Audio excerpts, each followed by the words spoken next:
In the first chapter of Gentile's most famous work, the book, The Theory of Mind is Pure Act, titled The Subjectivity of the Real, he recalls a peculiar sentiment he's repeatedly heard from the materialist side of the ontological divide. In his words, his claim is that they spring forth this analogy to showcase the futile nature of idealist philosophy. Giovanni asks the reader to imagine what these materialists were saying, that if there were to be a library, or a tree, or a bunch of structures or natural scenery, it's very easy to picture all these things, these properties and environments, existing without human intervention. That is to say, it's very easy to imagine they can indeed exist without the aid of consciousness. We can quite easily picture them existing when no one is around, and for them to have existed prior to any person ever witnessing them. Well, at least that is the scenery of nature, not the artificial constructions, like libraries and bookstores, since they have to be crafted by human hands, implying consciousness has reached them. And of course, there are certain areas of the world that are untouched by consciousness, not just the consciousness of humans, but any sort of animal consciousness too. There are areas of many oceans uninhabited by any sea creatures, no fish around, and spots beneath the earth, layers and layers of dirt and sand beneath the surface, that are entirely uninhabited, nor have ever been inhabited. In fact, a large proportion of the deep lower earth is uninhabited for reasons relating to temperature. The center of the earth, that is, the core, is far too hot, has a way too high temperature for any worms or other insects to crawl anywhere near. So, if these areas are uninhabited, meaning no consciousness witnesses them, nor has ever witnessed them in the past, such spots, does this mean idealism is a false, mistaken belief? Giovanni Gentile is aware of this very criticism, and decides to make a point out of it.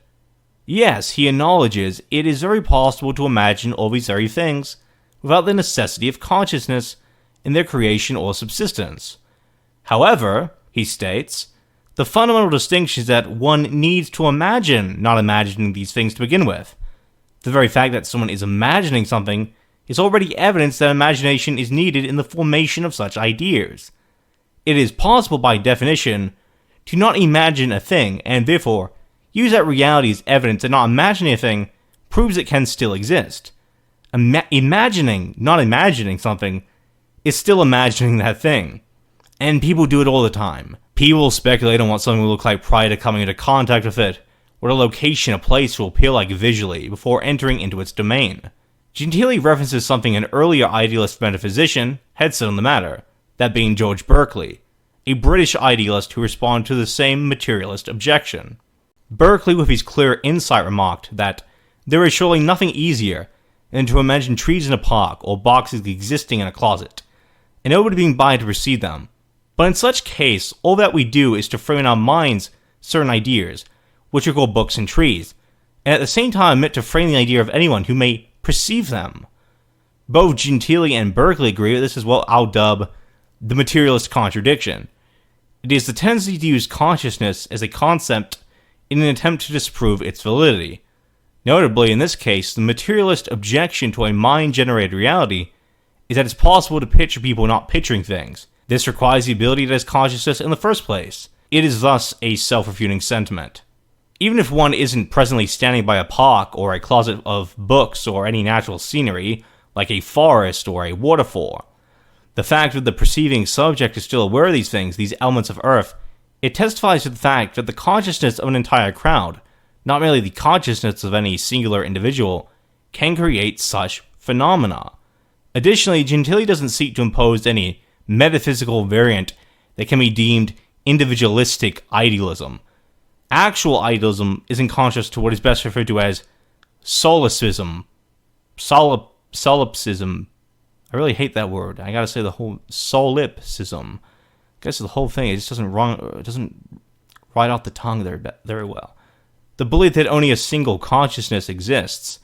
See, this is a kind of idealism that, in being idealism, neglects scientific foundations like minds being rooted in matter, and therefore is free to reject the idea that there are multiple, let alone billions of, consciousnesses. Yet simultaneously, it doesn't carry the collectivist connotation that actual idealism does. Actual idealism posits that the world is run by all the minds of its inhabitants, and that each consciousness is equal in its power to create, design, and mold the world in its ideal image. Thus, an immaterial kind of democracy is spawned, where thoughts in the act of thinking itself democratically decide the fate of the universe. Solipsism, on the other hand, possesses this amoral, individualistic standpoint, asserting the validity of one person, whoever chooses to adhere to this way of thinking. By Giovanni Gentile's account, the same reason materialism is flawed is the reason this brand of idealism, solipsism, is also flawed, both wish to establish this individualistic approach to life, with a disregard for ethics in the wider community, one's own country and its history, in substitute for a hedonistic, decadent view of the world. Both are flawed in Gentile's perspective, because they fail to explain how certain things come to be, how seemingly unseen areas of the world exist.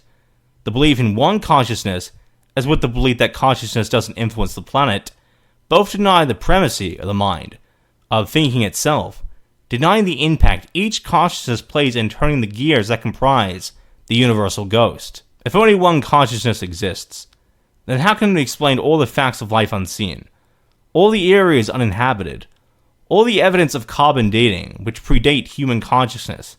Still though, while this is a contradiction of solipsist ideology, it appears too a contradiction of actual idealism. Even with 8 billion minds at work, there are still many places unseen, yet there's still scientific evidence which proves they exist. So how can this be? Well, there's no real contradiction. Gentile asserts a theistic view of the universe, the formation of all things conscious, and a consciousness, God, which has put them in place. To quote Gentile, Berkeley, indeed, even while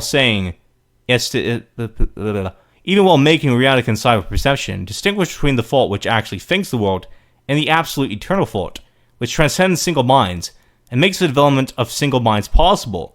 From the imperial point of view, at which, as a pre-Kantian idealist, Berkeley remained, it is obvious and appears incontrovertible that our mind does not think all the thinkable, since our mind is a human mind and therefore finite, and the minds of finite beings exist only within certain limits of time and space. And then too, we are able to think there is something which exists, even though actually it may never have yet been thought. It seems undeniable then, that our mind has not as the present object of its thought everything which can possibly be its object. And since whatever is not an object of human thinking, a one, definite, historical, imperial moment, seems as though it may be such an object at another such moment, we come to imagine another thinking outside human thinking, a thinking which is always thinking all the thinkable, a thought which transcends human thought, and is free from all the limits within which it is or can be circumscribed. This eternal, infinite thinking is not a thinking like ours, which feels its limits at every moment.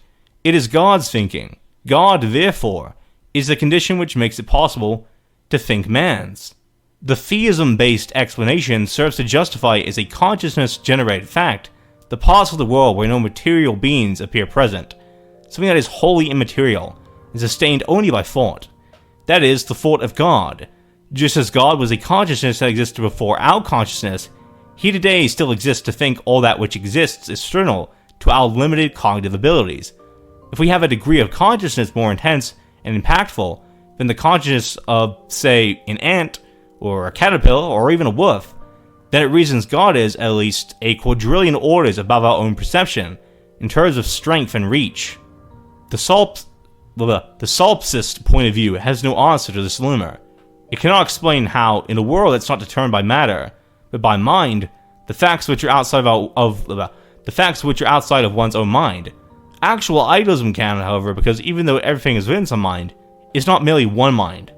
One mind alone can only perceive things, subjects and objects, which are directly in front of it, or at least something it's been told of. It cannot, however, possibly imagine the whole world, let alone the whole galaxy. It is the collectivist branch of ontology that Gentile has conjured up, just as Friedrich Hegel has, that accurately explains matters. The criticism Gentile has of the material view of reality is that it can only ever suggest something, yet never verify anything. For instance, in the thought experiment involving unseen objects, such as bookshelves or trees, materialist philosophy can merely suggest that such things can exist while unobserved, never having come into contact with consciousness, but cannot verify this as a factual truth. By materialism's inherent limitations, what matter can and can't do, Matter alone doesn't lead to any realizations. In claiming to be separate from the mind, materialism is admitting that things can exist but don't have to be perceived. Therefore, the truth of materialism itself doesn't have to be perceived. But not merely that, it doesn't have to, that it can't. If materialism is true, then there's no way of verifying that it is. Let me explain this very simply. Imagine, of course, imagine's a big word in the materialist-idealist conflict, that there's an entire planet, let's say Earth, and it's completely unaffected by consciousness. Let's say that it's the sole planet in the universe, and there's never been a single second of observation. It just exists. And exists solely because of particles, atoms, and quarks. No one knows of its existence, because no one exists. Objects exist, but subjects do not. So there can be no speculation or theorizing of its existence from elsewhere in the cosmos, because there's quite literally nothing else in the cosmos. Materialists will say that this proves the primacy of matter of mind. If true that such a planet can exist without a mind to observe it, then it proves materialism is correct. It will prove that matter is the only thing which creates and sustains, that consciousness is merely a byproduct of scientific substances. However, even though this could be possible, is there any way to verify it? I'm not asking if there's a planet out there that exists without observation, or if it's possible for no consciousness to spawn in a universe filled only with matter, fully mindless. I'm asking that if this scenario were to be true, could it be confirmed in any meaningful way? Simply put, if there's no consciousness around to observe this, it cannot be known as a truth. And if there is no consciousness around to observe it, then it's immediately proven false. This is what expectedly happens when one adheres to an ideology that removes mind from the equation. If something doesn't need to be known to exist, it can't be proven, because that would require knowing in the first place. Let's reverse the scenario. Let's say that idealism is true. Let's imagine that one day out of nowhere, we suddenly discover an object, a property, some sort of fabric or visually physical sphere that is found to not contain any degree of matter. It appears that it's purely consciousness keeping it afloat. Now, while we don't have any such objects, everything in the universe we know of is composed of matter, this would indeed testify to the idealist claim. We would have a means of verifying that idealism is true. But with materialism, even if it were true, there would be no means of verifying it. Gentile emphasizes what a person knows, not what they don't. The reverse in a world filled with matter, but with no one around to verify this as the reality, well, that just couldn't appear to be true, or meaningfully true anyway. Well, nothing is definitive so far. Gentile asserts that at least theoretically idealism can be proven, while materialism cannot. Materialist claims are all guessing games, while idealism plays the game of acknowledging. You know the old phrase, seeing is believing.